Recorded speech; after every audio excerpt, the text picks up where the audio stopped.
माननीय उच्च न्यायालयाच्या कोल्हापूर खंडपीठाच्या निर्णयामुळे गोकुळ दूध संघाच्या निवडणुकीचा मार्ग आता मोकळा झाला आहे, असे स्पष्टीकरण दूध संघाचे अध्यक्ष नवीद मुश्रीफ यांनी प्रसिद्धी पत्रकाद्वारे दिला आहे.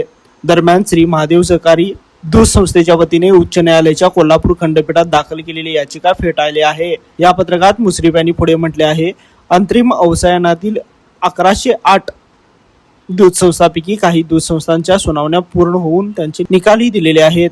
अंतरिम अवसायनातील उर्वरित दूध संस्थांच्या सुनावणीची प्रक्रिया महाराष्ट्र सरकारने सादर केलेल्या शपथपत्राच्या अनुषंगाने 70 ते 75 दिवसात पूर्ण करून तात्काळ निवडणूक कार्यक्रम घेण्याचे आदेश दिले आहेत.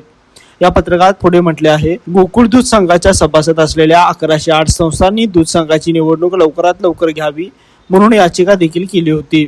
आज त्याची सुनावणी होऊन माननीय उच्च न्यायालयाच्या कोल्हापूर खंडपीठाने हे आदेश दिले आहेत. या आदेशात पुढे म्हटले आहे की या 1108 संस्थांचा मतदानाचा हक्क डावलू नये म्हणून नैसर्गिक न्याय तत्वानुसार त्यांना संधी देण्यात यावी. त्यांचे म्हणणे ऐकून घेऊन योग्य तो निर्णय घेऊन लवकरात लवकर कायद्यातील तरतुदीनुसार निवडणूक कार्यक्रम चालू करण्यात यावा.